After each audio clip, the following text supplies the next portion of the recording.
The following content is supported by victoris.org. In the previous lesson, we studied about variables and conditionals, right?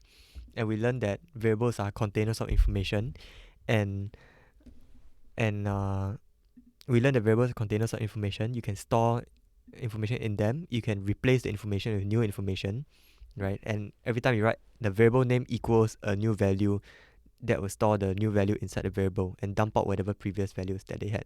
Then we learn how to take in users' input, both numbers and strings, and words. Strings are words. Uh, then we learn how to uh, depending on depending on some conditions. Let's say, for example, if you ask the user for their age. So that's the first lesson. In the second lesson, we learned that we can use conditionals to redirect the flow of our program, right? So the code runs sequentially, line 1, line 2, line 3, line 4. But we learned that in conditionals, we learned that we have if statement, and then inside it it's okay, just put it down. Inside we have a we have a we have a if block, right? And then we say, let's say if age is greater than 18, then we say enjoy the M18 movie, else say you are underage, right?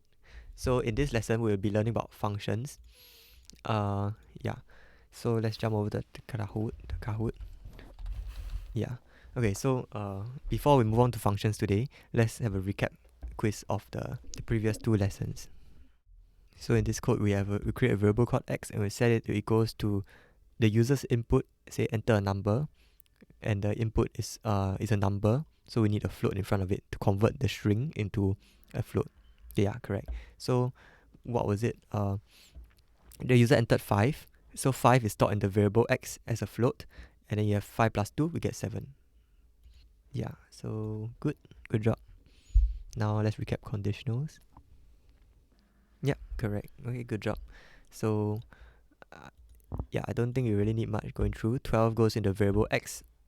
X equals 12 is true because 12 is equals to 12. Say that's my age. Okay, another conditionals question. Yeah, okay, very good. So in this case, x is the value of, so in this case, x is the value of minus 4. Minus 4 is not 12, so we skip over line 3. We don't execute line 3. We look at whatever is in the else block, which is line 5. It says you entered, and then the value of the variable x. In this case, the value of variable x is 4. So it says you entered 4.0. Minus 4.0. Revision. Okay, if not, let's jump over to functions.